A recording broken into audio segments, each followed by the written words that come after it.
What would you do if you were forced to marry an unknown, much older millionaire while being completely innocent? A 20-year-old woman was dragged to the altar against her will, but on the first night, something unexpected changed everything. Tell me, where are you watching from? And if you want to discover what really happened that night, subscribe to the channel and leave a like so you don't miss this incredible story. The intoxicating scent of red roses hung in the air like a fog of intentions, invading every corner of the bridal suite. Emily Parker, barely 20 years old, sat on the edge of the king-size bed, her slender fingers nervously caressing the silk petals of her wedding dress that she had just removed. The room in the New York mansion, with its gilded moldings and antique furniture, seemed to observe her in silence, a mute witness to a consented sacrifice. Sometimes what we believe to be the end is merely a disguised prologue, she thought, contemplating the diamond ring that weighed on her finger like a sentence. 3 months earlier, her father Robert, a master craftsman of handmade lace and fine textiles in their small town in Connecticut, had fallen gravely ill. Debts had accumulated at a dizzying pace, threatening not only the ancestral family business, but also access to the medical care her father desperately needed. It was then that Michael Bennett, 42 years old, owner of an empire of historic mansion hotels, appeared with a proposal as saving as it was terrifying: an arranged marriage in exchange for settling all debts and providing the best care for Robert. The distant tinkling of champagne flutes reminded Emily that the celebration continued downstairs, that guests were toasting the perfect couple without suspecting the emptiness that hid behind the appropriate smiles. A shiver ran down her spine when the bedroom door finally opened. Michael entered, his elegant silhouette standing out in the dimness. Without a word, without even looking at her directly, he crossed the room and settled in a burgundy velvet armchair opposite her. His aristocratic features remained indecipherable, his eyes fixed somewhere between the present and a past that seemed to haunt him. The silence stretched, became almost tangible. Emily felt her heart beating wildly, anticipating this dreaded moment. Then Michael finally spoke, in a deep and measured voice that froze time. "I expect nothing from you tonight. In fact, I never expect anything from you." These words, spoken without apparent emotion, resonated in the room like the death knell of an illusion. Emily felt simultaneous immediate relief and deep confusion take hold of her. It wasn't a marriage she had just entered into, but a contract whose terms she didn't yet fully know. "Our arrangement is purely practical," he continued, pouring himself a glass of bourbon from a crystal decanter. "You have your room on the first floor, I have mine. Your family is saved, my social obligations are fulfilled. The rest is just theater for the outside world." A solitary tear slid down Emily's cheek, not of sadness, but of a much more complex emotion, the vertigo in the face of the unknown that her life had become. The first rays of dawn caressed the manicured gardens of Bennett Estate, revealing a tableau of almost painful beauty. Emily stood motionless before the immense window of her room, watching the gardeners already busy among the geometric box hedges and stone fountains. A month had passed since the wedding night, and her life had transformed into a perfectly orchestrated choreography where everything seemed simultaneously sumptuous and empty. "Would Madam like to have breakfast on the terrace this morning?"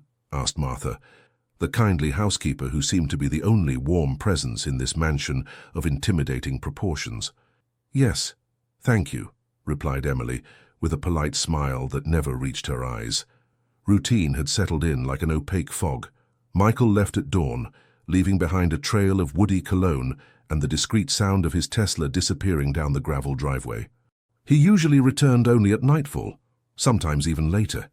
Their interactions were limited to pleasantries exchanged during the rare dinners they shared, conversations as superficial as they were predictable about the weather, new hotel acquisitions, or New York society events. That day, sitting on the white marble terrace, Emily contemplated her fine bone china cup as if she could read her future in it. The golden pastries cooled, untouched. In the distance, the village clock struck 9, marking time that passed with unbearable slowness. "You've barely eaten anything for 3 days," observed a voice that made her start. Michael stood there in the doorway, his usual 3-piece suit replaced by more casual attire. It was the first time she had seen him at this hour. I'm not very hungry," Emily stammered, surprised by this unexpected appearance. "It wasn't a reproach, merely an observation," he replied, sitting across from her. There was something indefinable in his gaze, perhaps a form of concern. "You're free to explore the estate, you know. This house is also yours now." Emily set down her cup with deliberate slowness. "Is it really? Or am I simply the keeper of a social facade?" The words had crossed her lips before she could hold them back. Michael didn't flinch, his face maintaining its impenetrable expression. Only a slight furrowing of his brow betrayed that he had been touched by this remark. "Frankness suits you well," he finally said. "It's refreshing in a world where polite lies are the norm." This was their first authentic conversation, brief and uncomfortable, but real, like a tiny crack in a carefully constructed wall of indifference. Later that day, Emily decided to take Michael at his word. She systematically explored the immense property, moving from one room to another, as if mapping her elegant prison. The music room with silent instruments, the dining room capable of accommodating 30 guests, the multiple lounges with different themes. Each space breathed opulence and history, but seemed desperately devoid of life. It was in the late afternoon, as a storm threatened, that Emily discovered the library. A circular room on 2 levels, with floor-to-ceiling shelves loaded with leather-bound volumes. The smell of old paper and polished wood enveloped her like a comforting embrace, the first since she had left her childhood home. The library quickly became Emily's refuge. Day after day she went there as if drawn by an invisible magnet, losing herself in the imaginary worlds that populated the shelves. It was there, among the classics of American literature and historical treatises, that she felt least foreign to herself. On a particularly rainy afternoon in the 2nd month, while drops hammered the high-arched windows, Emily noticed a small door concealed behind a tapestry. Curiosity won over discretion, and she discovered a spiral staircase that led to a hidden mezzanine. The space was manifestly personal, an intimate office with an unparalleled view of the gardens, now submerged under the beating rain. On the walls, black and white photographs contrasted with the rest of the mansion, where family portraits were systematically oil paintings. Her gaze was drawn to a small ebony box placed on the desk. She hesitated, aware of the intrusion her gesture represented, then opened it delicately. Inside were journals, carefully dated and bound in soft leather. June 17, 1999. Today I met the woman who could change my life. Olivia arrived like a gust of wind at the gallery, openly criticizing the exhibition I was financing. Her boldness first irritated me, then fascinated me. Emily abruptly closed the journal, seized by guilt. These words were not meant for her eyes. Yet, as if hypnotized, she reopened the notebook and continued reading. Page after page revealed the story of a passionate love between Michael, then a young heir, and a Canadian artist named Olivia Reynolds. A story that had ended abruptly when Olivia returned to Montreal, leaving behind a devastated Michael. March 3, 2001. She left today, for good. She chose her career over our future together. How can one breathe when half of one's soul flies 6,000 miles away? The last journal was dated 15 years ago. After that, nothing. As if Michael had stopped living, merely existing. "I see you've discovered my sanctuary." The voice, emerging from nowhere, made Emily jump so violently that she dropped the journal. Michael stood in the doorframe, his expression indecipherable. I'm sorry," she stammered, mortified. "I didn't mean to—" "Rummage through my past," he completed without rancor. He stepped forward and picked up the journal.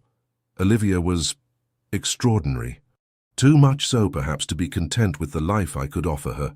Emily was struck by the absence of anger in his voice. "You still love her," she stated simply. A sad smile touched Michael's lips. "You don't use the past tense for feelings that never die." He carefully put the journal back in the box. "My mother taught me that men of our standing marry to perpetuate a name, not to satisfy ephemeral feelings. I almost disobeyed for Olivia. After her departure, I accepted that duty would always come first." This unexpected confession created a tenuous but real bond between them, that of shared truth. "You're not a child anymore, Emily. You're Mrs. Bennet now. Your responsibility is clear. Give an heir to this family." The voice of Josephine Parker resonated in the small sitting room, sharp as a cleaver. Sitting ramrod straight in her impeccable suit, she stared at her daughter with an expression that mixed reproach and impatience. Her weekly visit had transformed, like the previous ones, into a barely veiled trial. Emily clutched her teacup like a fragile shield. "Mum, please, Michael and we need time." "Time?" exclaimed Josephine with a dry laugh.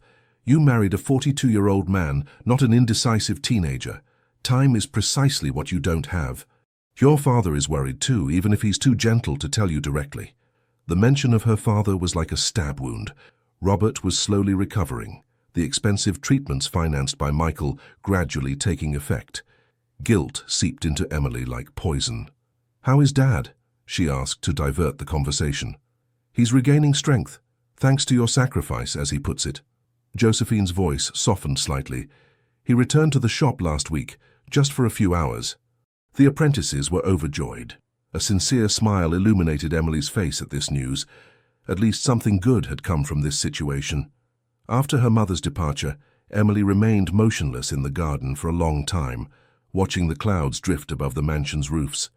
The family pressure added to the weight of her solitude, creating a vice that threatened to suffocate her. "Well, you look about as cheerful as a rainy day." Emily turned quickly to discover Sarah Lewis, her childhood friend, standing a few steps away. With her tousled auburn hair and her eternal mischievous smile, Sarah was the antithesis of the mansion's oppressive atmosphere. "Sarah," exclaimed Emily, rushing to embrace her, "how did you get in?" "I said I was your cousin," Sarah replied with a wink. "That constipated-looking butler almost demanded a DNA test, but I eventually convinced him." They settled on a stone bench and Sarah pulled a box of cookies from her bag. "Directly from Morgan's bakery. I figured even chatelaines deserve some commoner pleasures." For the first time in weeks, Emily laughed heartily. Sarah's presence was like a breath of fresh air in the suffocating atmosphere of her new life. "So, tell me everything," demanded Sarah, biting into a chocolate chip cookie. "How's mansion life and this mysterious husband? What's he like in bed?" Emily almost choked on her mouthful. "Sarah." "What?" "It's a legitimate question. I think he's sexy for an older guy." "He's not—" Emily broke off, not knowing how to qualify Michael. "It's complicated. We have separate rooms." Sarah's eyes widened. "You're kidding?" "But why?" Emily hesitated, then told her everything. The wedding night, Michael's enigmatic words, their polite but distant cohabitation, and her recent discovery about Olivia. "Wait," interrupted Sarah, suddenly serious. "You mean this guy married you without expecting anything in return? No heir, no conjugal services? Just for what exactly?" "Appearances, I suppose," murmured Emily. "And perhaps—" She didn't finish her sentence, disturbed by a thought that had just emerged. What if Michael was simply looking for someone to take care of his empire when he would no longer be able to? The idea was absurd. He was in perfect health, at least in appearance. "You know," said Sarah, abruptly changing the subject, "I've heard things about your husband. He anonymously finances a program to restore historic monuments throughout the region. And he's also supposed to have created a foundation that pays for medical treatments for children from disadvantaged families." Emily looked at her with astonishment. "How do you know all this?" Sarah shrugged. "I work at the Metropolitan Opera. Rich donors are our bread and butter. You learn to know their habits." This revelation added to the complex puzzle that was Michael Bennett, a man capable of extraordinary generosity while maintaining an insurmountable emotional distance. The call came on a Tuesday morning, while Emily contemplated the mist rising from the estate's artificial lake. Her mother's voice, usually so composed, trembled at the other end of the line. "It's your father. A relapse. The doctors say—" The world seemed to collapse around Emily. 2 hours later, she was at the Boston hospital, her face pale and hands shaking. Robert, as pale as a ghost, was connected to a multitude of machines that emitted regular and disturbing beeps. What she hadn't anticipated was Michael's presence. He had arrived before her and was already discussing with the chief physician when she crossed the doors of the intensive care unit. "I took the liberty of bringing in Dr. Thompson from New York," he explained when she approached. "He's a specialist in this condition. He'll be here at dawn tomorrow." Emily looked at him, unable to utter a word, divided between gratitude and confusion in the face of this sudden interest. The hours passed with excruciating slowness. At past midnight, Emily and Michael were the only visitors still present, sitting side by side in the austere waiting room with dim fluorescent lights. The cold coffee Michael held hadn't been touched for hours. "My father died of the same disease," he suddenly said, breaking the heavy silence. "I was 17. My mother held on 4 more years before joining him." Emily turned her head toward him, surprised by this unexpected confidence. "I'm sorry," she whispered, not knowing what else to say. Michael stared at an invisible point in front of him, his usually impassive features betraying an old but still vivid pain. "That's why I created the foundation. So other families wouldn't have to choose between ruin and losing a loved one." Emily felt something break inside her, a wall perhaps, or a prejudice. She took Michael's hand in hers, a gesture so simple yet so bold in the context of their distant relationship. He didn't withdraw his hand. Dr. Thompson kept his word and arrived at dawn. His diagnosis was both concerning and hopeful. Robert's condition was serious, but not critical. A new experimental treatment could reverse the progression of the disease. On the way back in the silent Tesla speeding down the highway, a different silence reigned between Emily and Michael. No longer an abyss of indifference, but a shared space where emotions too complex to be named floated. Back at the mansion, Emily went down to the kitchen before dawn and prepared breakfast herself, following recipes her grandmother had passed down: fresh bagels, scrambled eggs with herbs, a still warm apple pie. The comforting smell gradually invaded the austere dwelling. When Michael came down, drawn by the aromas, he stopped short on the kitchen threshold, visibly surprised to find her there. "What's all this?" he asked. Emily smiled timidly. "A thank you. For what you did for my father." For the first time since their meeting, Michael Bennett truly smiled. Not the facade smile he reserved for social events, but a sincere expression that transformed his face and lit a spark in his usually cold eyes. "It smells like my grandmother's," he said softly. They had breakfast together, exchanging for the first time real conversations about their respective childhoods, books they loved, American politics, and art. Emily discovered a cultured man, gifted with a sharp mind and sometimes even a subtle humor she would never have suspected. That morning marked the beginning of a slow but profound transformation in their relationship. Shared breakfasts became a habit, then a tradition eagerly anticipated by both. "It's absolutely hideous," declared Michael, contemplating the main hall of Ridgeway Manor, the most recent acquisition of his hotel group. Emily, who was accompanying him for the first time during a professional visit, could only nod silently. The room, once undoubtedly majestic, had been massacred by successive renovations without coherence, a chaotic mixture of styles, colors, and materials that assaulted the senses. "The previous owners evidently had questionable taste," continued Michael, examining the moldings overloaded with garish gold leaf. "The interior designer I had hired withdrew yesterday. We'll have to postpone the opening." Emily slowly walked around the room, observing the space with particular attention. Beneath the apparent chaos, she discerned the potential, the perfect proportions, generous natural light, original elements that could be restored. "Not necessarily," she finally said. Michael turned to her, eyebrows raised. "Pardon?"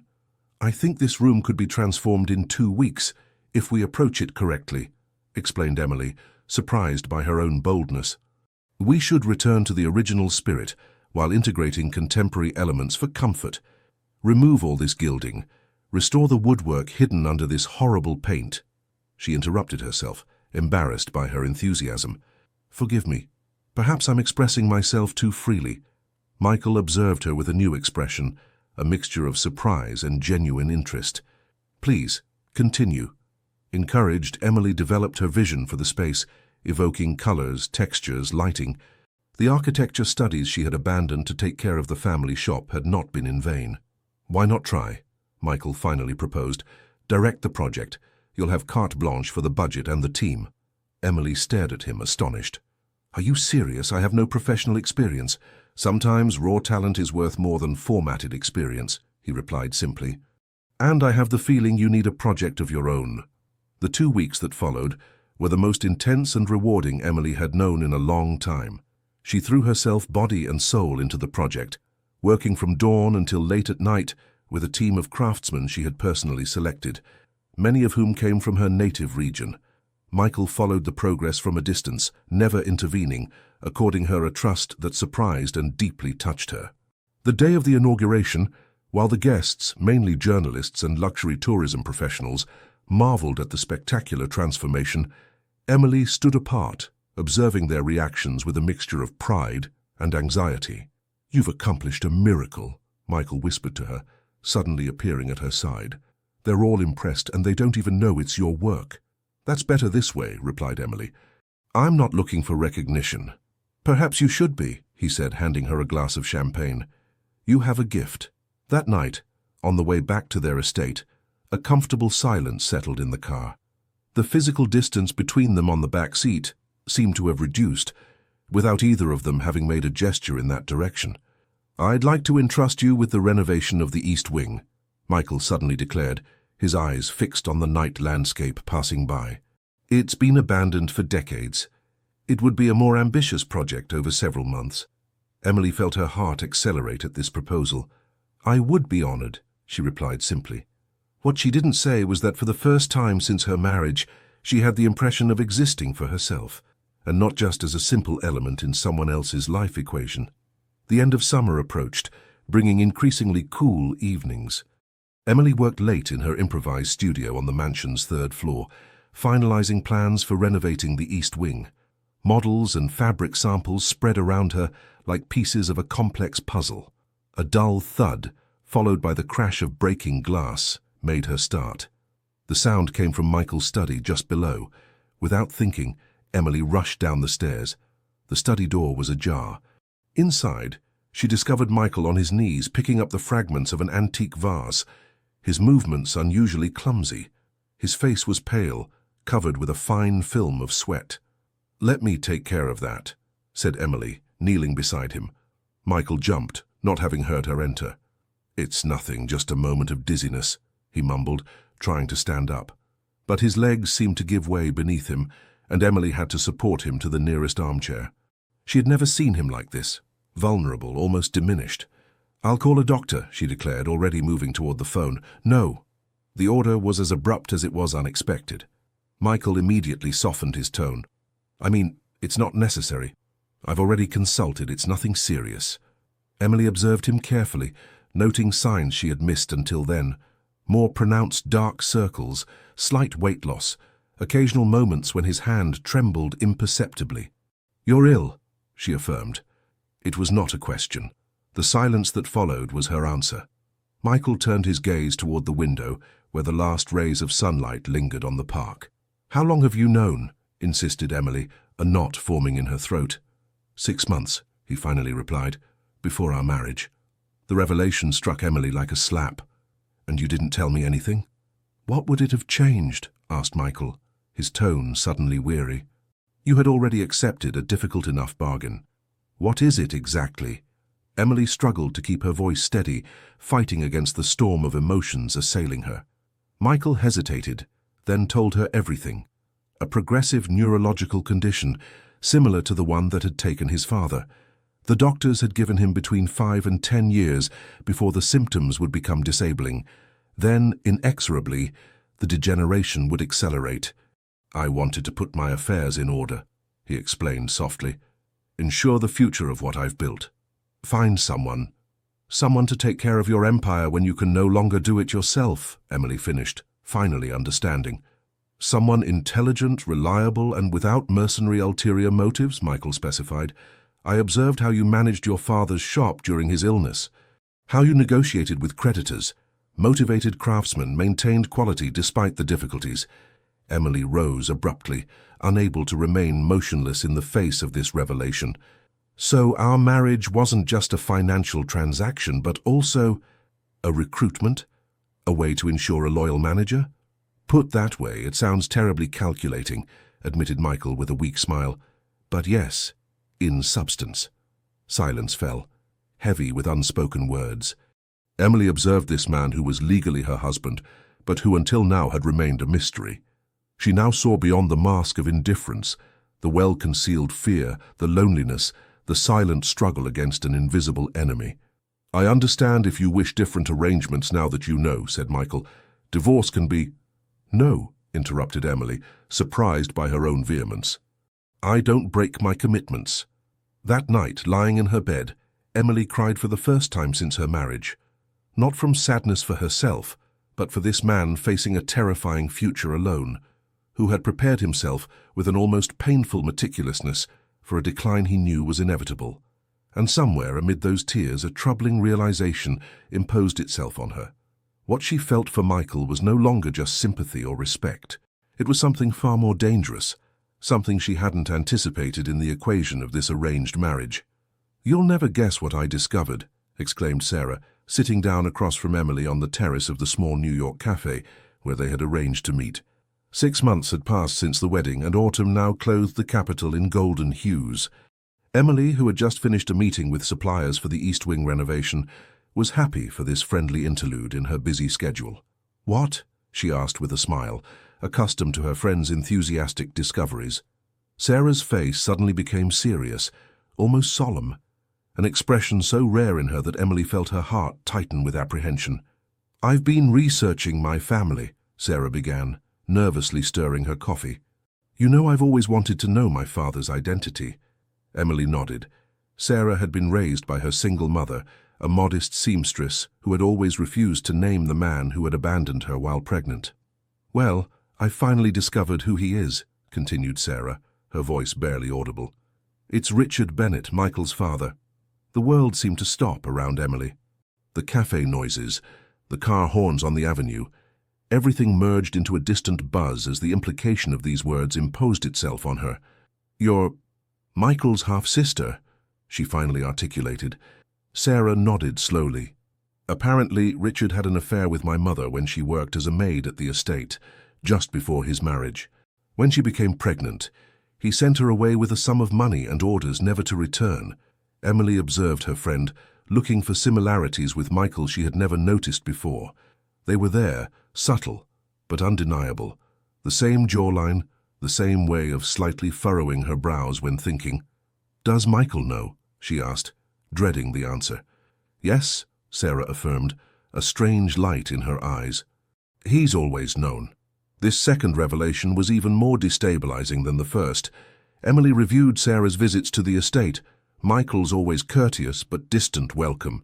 He knew from the beginning. "There's something else," continued Sarah, leaning toward Emily. "I need your help. As an illegitimate child, I legally have no right to any of the Bennett inheritance. But morally—" Emily instinctively pulled back as if struck. "What exactly are you asking me?" "To intervene on my behalf, to convince Michael to officially recognize me as his sister, with all that implies." An icy cold seeped into Emily's veins. For months, she had believed in Sarah's sincere friendship, her disinterested support. But now she saw the visits, the confidences, the encouragements in a new and disturbing light. "You got close to me for this?" she asked, her voice trembling with anger and disappointment. "To access Michael through me." Sarah at least had the decency to look uncomfortable. "It wasn't like that at the beginning. But when I learned about your arranged marriage to him, yes, I saw an opportunity." Emily rose abruptly, almost knocking over her cup. "Our friendship was just a means to achieve your goal." "Emily, wait," pleaded Sarah, trying to hold her back. "It's not that simple. I grew up in poverty while my half-brother lived in opulence. Is that fair?" "Justice has nothing to do with manipulation," Emily replied before turning on her heel and leaving the cafe, ignoring Sarah's calls. Back at the estate, Emily was still trembling with rage and grief. She found Michael in his study, focused on documents. "Why did you never tell me about Sarah?" she asked without preamble. Michael looked up, surprised not by the question, but by the intensity of her tone. He slowly set down his pen. "So she's spoken to you," he observed calmly. "She told me everything," confirmed Emily, "that she's your half-sister, that you've always known. She wants me to convince you to officially recognize her so she can claim a share of the inheritance." Michael sighed deeply. "It's not that simple." "Then explain it to me," Emily demanded, unable to contain her frustration. Michael rose and approached the window, contemplating for a moment, the park bathed in the golden light of sunset. "Sarah is indeed my father's daughter," he finally admitted. "But contrary to what she believes, I've never denied her existence. I set up a fund in her name years ago. It anonymously finances her studies, her apartment, and ensures her a comfortable income. Emily looked at him astonished. Why not recognize her publicly? To protect my mother's memory, replied Michael softly. She suffered all her life from my father's infidelities. Officially recognizing Sarah would have been like legitimizing those betrayals. And then, he hesitated, seeming to weigh his words. And then, Emily encouraged him. And then, Sarah isn't the only one, he finished gravely. My father left behind several illegitimate children. I've watched over each of them, financially at least, but always discreetly. This revelation left Emily speechless. The image she had of Michael was transforming again, becoming at once more complex and more human. I'm sorry I doubted you, she finally murmured. Michael turned toward her, his gaze strangely vulnerable. Don't be. In this world, mistrust is often wiser than blind trust. The crash of the vase shattering on the marble floor resonated like thunder in the library's silence. Emily, who had just entered, watched with horror as Michael collapsed near his desk, his body shaken by spasms. Michael! She cried, rushing toward him. His eyes were rolled back, his breathing erratic. Emily acted on instinct, placing her rolled-up jacket under his head to prevent him from injuring himself, while ordering Martha, who had appeared at the threshold, to call an ambulance. The minutes that followed passed like a slow-motion nightmare, the wail of the siren tearing through the estate's tranquility, paramedics invading the library with their equipment. Michael, unconscious, carried away on a stretcher. In the ambulance speeding toward the New York hospital, Emily held Michael's inert hand, watching his pale face as if she could bring him back through sheer force of will. A primitive fear invaded her, not the rational fear in the face of illness, but a visceral terror at the thought of losing him. Are you family? Asked the doctor on duty when they arrived at the emergency room. I'm his wife, replied Emily, surprised by the firmness in her own voice. The following hours were a whirlwind of consultations, examinations, endless waits in antiseptic corridors. Finally, a neurologist with a grave face came to speak with her. Using complex medical terms she struggled to understand through the fog of anxiety. The progression is faster than anticipated, he concluded. We need to adjust the treatment immediately. That night, sitting at Michael's bedside in a private room, Emily watched the regular rising and falling of his chest, the only visible sign that life had not left him. Machines beeped softly around them, marking the passing time with mechanical precision. It was in this moment of solitary vigil, between the beeping monitors and the distant murmur of nurses, that Emily finally confronted the truth she had tried to ignore. She had fallen in love with Michael, not with the wealthy Bennett who had saved her family from ruin, not with the distant and mysterious estate owner, but with the complex and vulnerable man she had come to know, with his inflexible principles, his discreet generosity, his carefully concealed wounds, and that fundamental loneliness she recognized because she had experienced it herself. This revelation left her both terrified and strangely serene. Terrified because loving a man doomed to an inexorable decline guaranteed future suffering. Serene because finally, the contradictory emotions that had inhabited her for weeks made sense. At dawn, as the first rays of sun filtered through the blinds of the hospital room, Michael opened his eyes. His gaze, still veiled by medication, fell on Emily. You stayed, he murmured, his voice barely audible. Emily smiled weakly, exhausted but relieved. Of course I stayed. You're not obligated, he continued. Our arrangement doesn't impose this on you. Emily took his hand in hers, feeling his new fragility. I'm not here out of obligation, Michael. Something passed in his gaze, an understanding perhaps, or the beginning of a hope he dared not allow himself. The disease will accelerate, he said after a moment. The doctors explained it to me before. What happened yesterday is just the beginning. I'm going to become a burden. You will never be a burden to me, Emily affirmed, with a conviction that surprised even herself. He studied her for a long time, as if searching in her features for confirmation of her words. Then, with a vulnerability that contrasted radically with his usual reserve, he murmured, I'm afraid, Emily.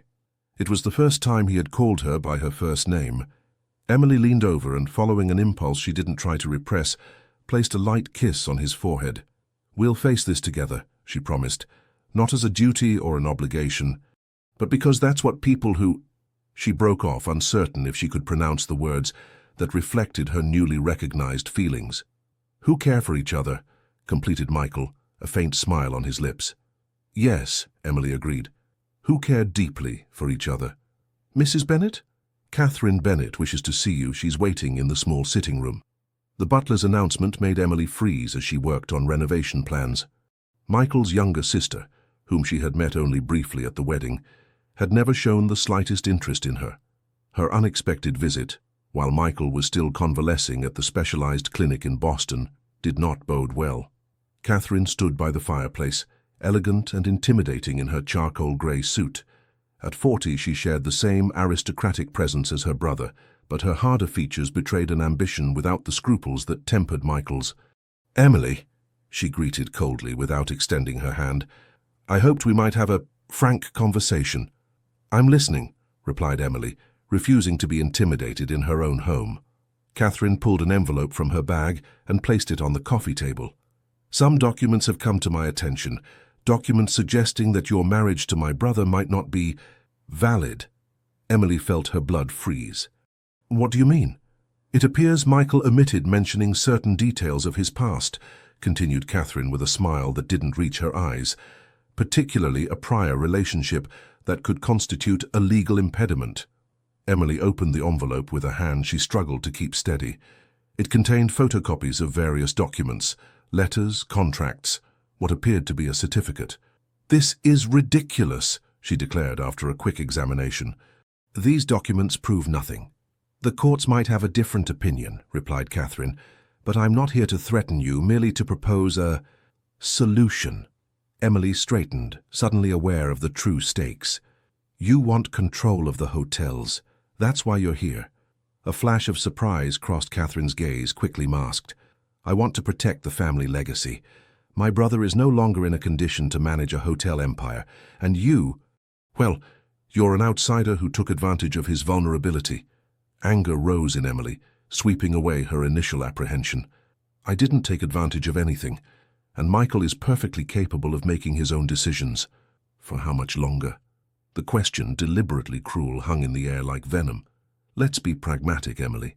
You can leave now with a generous compensation, or face a public scandal and a lawsuit you cannot win." Emily approached Catherine until only a few inches separated them. "Let me be very clear. I will not leave. These documents are probably falsified, and even if they aren't, they won't change anything. I will stay by Michael's side whether you like it or not." Catherine's mask of assurance wavered slightly in the face of this unexpected resistance. "You don't know who you're up against." "No, it's you who doesn't know who you're up against," retorted Emily. "I'm not the naive young girl you imagine. I managed a struggling family business, negotiated with merciless creditors, and did all this while caring for a sick father. You don't scare me, Catherine." After Catherine's departure, Emily collapsed into an armchair, adrenaline giving way to a dull anxiety. She knew the threat was serious, not the dubious documents, but Catherine's determination. She needed to act quickly. Her first action was to call the Bennet family's lawyer, an elderly man who had served Michael's interests for decades.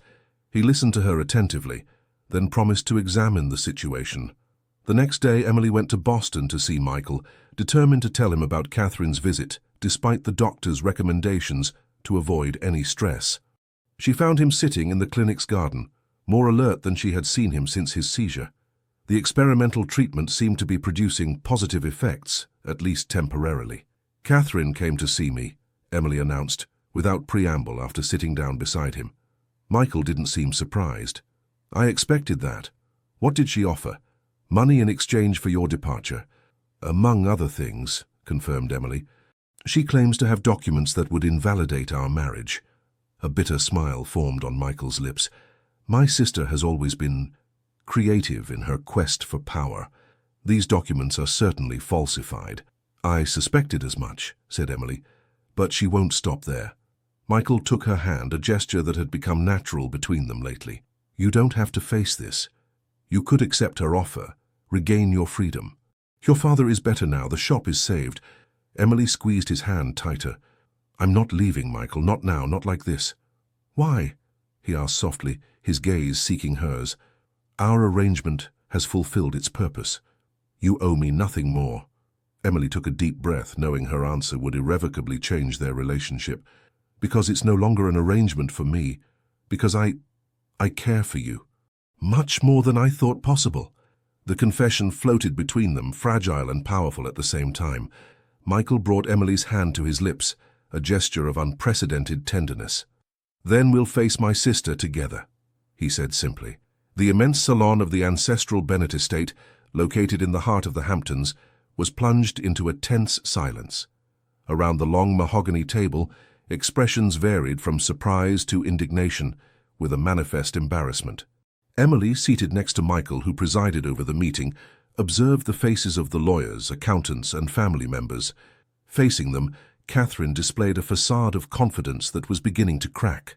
"These allegations are extremely serious, Catherine," gravely declared Mr. Foster, the family lawyer with silver hair. "Falsification of documents, embezzlement, breach of trust. If these proofs were presented to a court, the consequences could be considerable."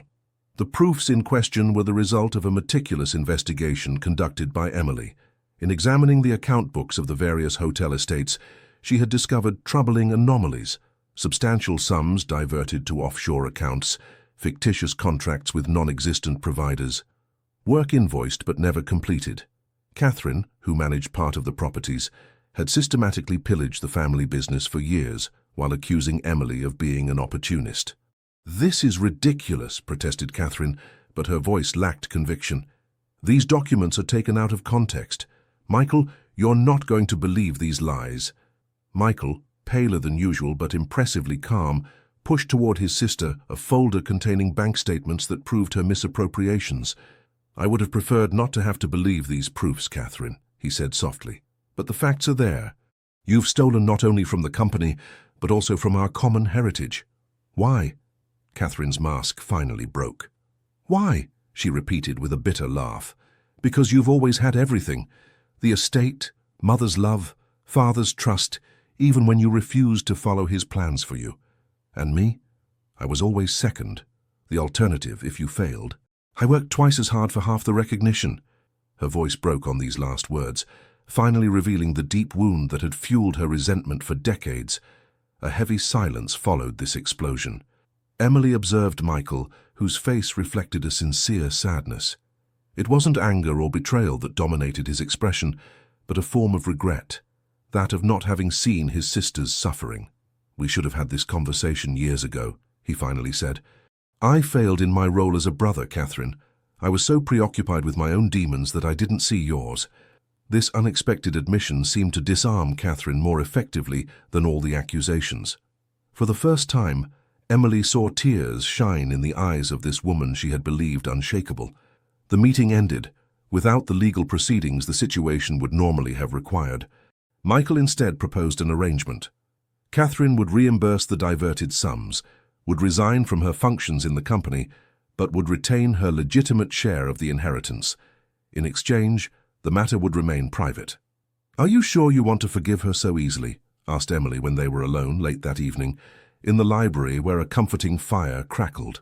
Michael contemplated the flames, his grave profile drawn by the dancing light. "See, it's not forgiveness, not yet. It's a chance, and for her, for our relationship, perhaps even for me." He turned to Emily, an unusual vulnerability in his gaze. "I've spent my life building walls, Emily, around my emotions, my fears, my hopes. I thought it was strength, but it was cowardice. Catherine isn't the only one I've failed." Emily approached him, touched by this confession. "You haven't failed me, Michael." "No?" He smiled sadly. "I married you under false pretenses.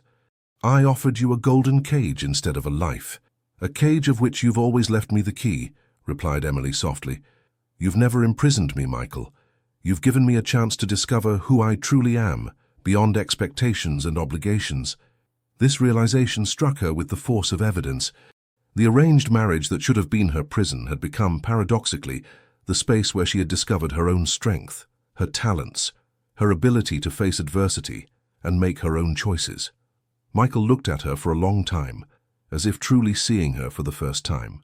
Then, with an almost youthful hesitation, he extended his hand to brush her cheek. "I don't deserve what you've become despite me," he murmured. Emily placed her hand over his. "It's not a question of deserving, Michael. It's a question of choices, and I choose to be here with you whatever road lies ahead of us." That night, For the first time since their marriage, they didn't sleep in separate rooms. Nothing happened beyond the simple comfort of the other's presence, but it was a deeper intimacy than anything they had known until then, that of two souls who had finally found each other through trials. Ridgeway Manor gleamed under the spring sunshine, its ancient stones seeming to absorb the light to give it back as a golden glow. The official inauguration, after months of renovations directed by Emily, attracted the elite of the hotel world and specialized journalists. In the transformed Grand Hall, Emily moved with an ease that would have been unthinkable a year ago, conversing with guests, explaining the decoration choices, the philosophy behind each space. She wore a midnight blue dress that contrasted magnificently with her auburn hair, now cut in a modern bob, that emphasized the new determination in her features. "Mrs. Bennet has revolutionized our approach to heritage," explained the hotel group's director to a New York Times journalist. "Her concept of living memory allows preserving the historic soul of our estates while making them perfectly adapted to contemporary demands." Emily smiled politely at this compliment while looking for Michael. She finally found him in a quieter corner, in deep conversation with a woman she immediately recognized despite the years, Sarah. The reconciliation between half-siblings had been Emily's patient work. After the confrontation with Catherine, she had contacted Sarah, overcoming her own hurt to build a bridge between these two beings, linked by blood but separated by circumstances. The first meetings had been tense, full of unspoken words and veiled reproaches, but gradually a mutual understanding had developed. Emily approached them, catching fragments of their animated conversation. "And if we used hand-woven silk for the drapes in the Connecticut estate?" Sarah suggested enthusiastically. "My craftsmen could create patterns inspired by local vineyards using natural dyes." Sarah's expertise as a textile artisan had found its place in the Bennet estate universe, bringing a unique artistic dimension to each property. It wasn't the official recognition she had initially demanded, but something more precious, respect for her own talent, independent of her family connection. "Emily," exclaimed Sarah upon seeing her, "I was just telling Michael that your idea of creating a unique identity for each estate inspired by local heritage is brilliant." Michael turned toward Emily, and his gaze lit up in a way that was now familiar to her, a mixture of pride, admiration, and something deeper they had only recently begun to explore. "Our new artistic director is full of revolutionary ideas," he said with a complicit smile. The official title was recent, a formal recognition of Emily's contributions to the growing success of the hotel group. She had transformed historic places into immersive experiences, combining respect for the past and modern comfort with a sensitivity that attracted a new and loyal clientele. Later in the evening, as the last guests withdrew, Emily and Michael found themselves alone on the terrace overlooking the gardens. The night was mild, scented by the first jasmine in bloom. "You were extraordinary today," said Michael, naturally shifting to the informal address that had become their intimate mode of communication for some months. Emily smiled, savoring the warmth of his approval. "It's our success, both of us." "No," he insisted, taking her hand. "It's your triumph. I simply had the wisdom to let you shine." There was in his voice a tenderness no longer held back by fear or conventions. The experimental treatments had stabilized his condition, offering a welcome respite in the expected progression of his disease. The doctors remained cautious in their prognoses, but for now, each day was a victory. "I received a letter from my father today," said Emily after a moment. "The shop is thriving again. He says orders for the lace collections exceed their production capacity." "That's excellent news," replied Michael. "You should be proud of what you've accomplished for your family." Emily turned to him, suddenly serious. "I am, but I'm also grateful for what our marriage has brought me, even if it started as what it was." Michael brought her hand to his lips, a gesture that had become habitual between them, a contract that transformed into something neither you nor I could have imagined. "Something real," murmured Emily. Their gazes met in the dimness, loaded with a mutual understanding that went beyond words. They had traveled a long road since that wedding night, when strangers had bound themselves by a cold contract. Respect had given way to admiration, then to a form of love that had been built slowly, stone by stone, trial after trial. Michael gently drew her to him, and their lips met in a kiss that sealed not an arrangement but a choice, that of two beings who had found each other through the unpredictable turns of life. Dr. Thompson's office, with its light beige walls and carefully framed diplomas, seemed frozen in an atmosphere of suspended waiting. Emily squeezed Michael's hand so tight her knuckles were white. Facing them, the neurologist leafed through a file with a deliberate slowness that amplified their anxiety. Exactly 1 year after their marriage, they had come for the annual assessment, a ritual now integrated into their shared life, a way to measure time not in joyful anniversaries, but in terms of progression or stabilization of the disease. "Mr. Bennett," finally began the professor, removing his glasses, "I've examined all your results, compared the successive MRIs, analyzed the blood markers." Emily felt her heart tighten, prepared for the worst, despite the apparent stability of symptoms in recent months. "And I must announce something important to you," continued the doctor. "It seems there has been an error. A confusion between your results and those of another patient during the initial diagnosis." A stunned silence fell on the room. Michael leaned slightly forward, as if doubting he had heard correctly. "An error?" he repeated slowly. "What do you mean exactly?" Dr. Thompson took a deep breath. "I mean that you don't suffer from the neurodegenerative disease we thought. The symptoms you experienced were linked to severe exhaustion and poorly diagnosed chronic migraines, amplified by stress and probably by psychological suggestion after the announcement of the false diagnosis." Emily felt the world wobble around her. "You're telling us that Michael is in good health?" "Not perfectly. You'll always need to monitor your blood pressure and manage your stress," specified the doctor, addressing Michael. "But you don't have this progressive degenerative disease. You won't lose your cognitive faculties. You won't need constant care in the near future." Michael remained motionless, as if petrified by this revelation. His face, usually so controlled in its emotions, reflected an inner chaos, relief, incredulity, and something that almost resembled panic. The journey back was made in a silence heavy with unexpressed thoughts.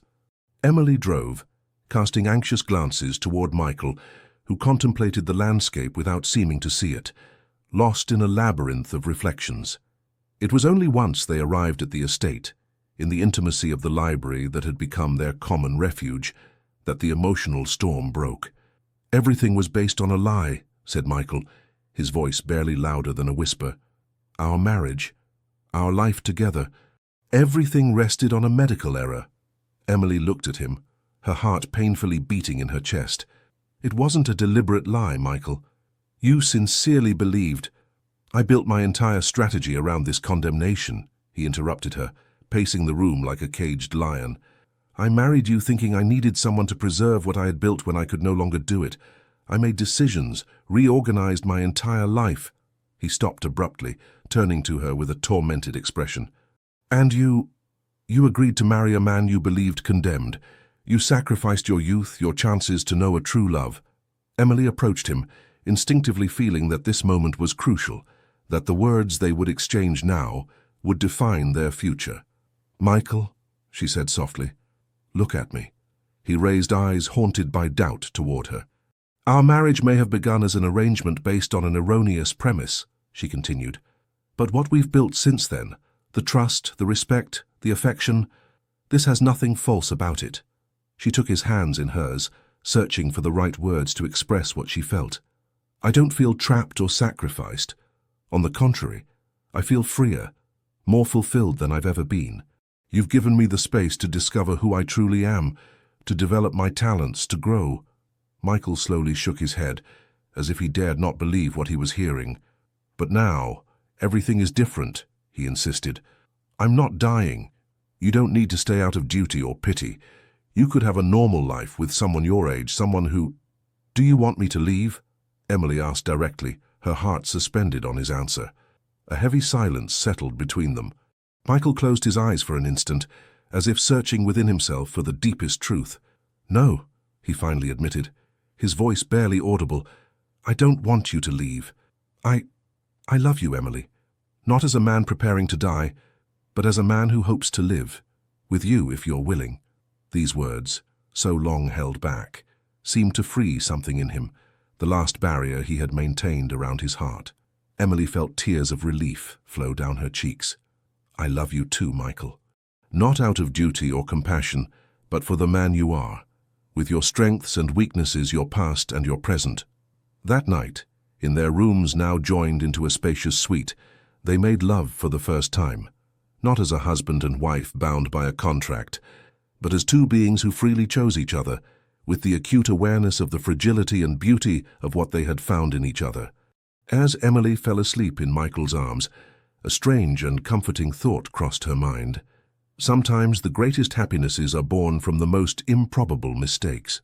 1 year later to the day, Emily stood before the large window of their room in the New York mansion, the same one where everything had begun 2 years earlier. The king-size bed was again covered with red rose petals, but this time their scent no longer evoked the suffocation of a sacrifice, but the celebration of a conscious choice. The door opened softly, and Michael entered, holding 2 glasses of champagne. He had changed, not only physically, his features had softened, a few additional grey strands adorned his temples, but especially in his attitude, more relaxed, more open. "To us," he said, extending a glass to her. "To us," repeated Emily, clinking her glass against his. Together they contemplated the garden below, where the first buds announced an early spring. Life at the estate had also blossomed in a way neither of them could have predicted. The family business prospered under their joint direction, Michael managing the global strategy, while Emily developed the unique artistic concept of each property. Sarah now directed an art craft workshop within the group, creating exclusive pieces for the estates and training young talents. Even Catherine, after a period of sincere redemption, had found a place in the company, her management skills utilized in a strictly supervised framework. "I have a surprise for you," announced Michael, pulling an envelope from his pocket. Emily opened it with curiosity, discovering architectural plans she immediately recognized, those of a small building annexed to the estate, once used as an orangery. "The Bennett School of Design and Heritage Restoration," she read aloud, astonished.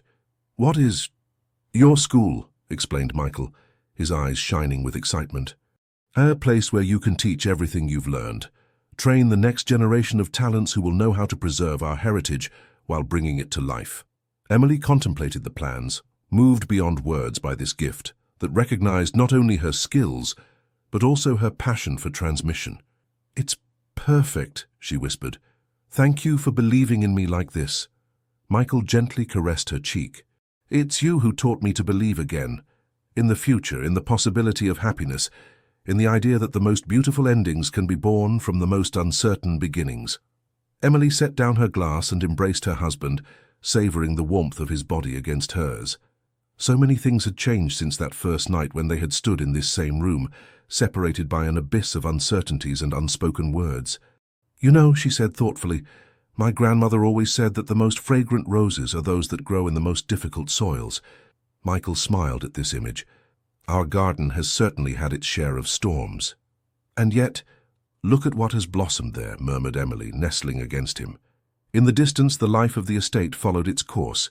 Gardeners pruned the boxwood, chefs prepared dinner, guests arrived for the weekend.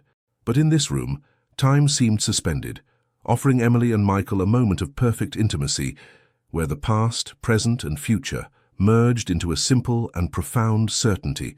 They were exactly where they needed to be, together. "Sometimes," thought Emily, contemplating the ring that adorned her finger, now a symbol of a choice rather than an obligation, "the highest price we pay becomes our most precious treasure."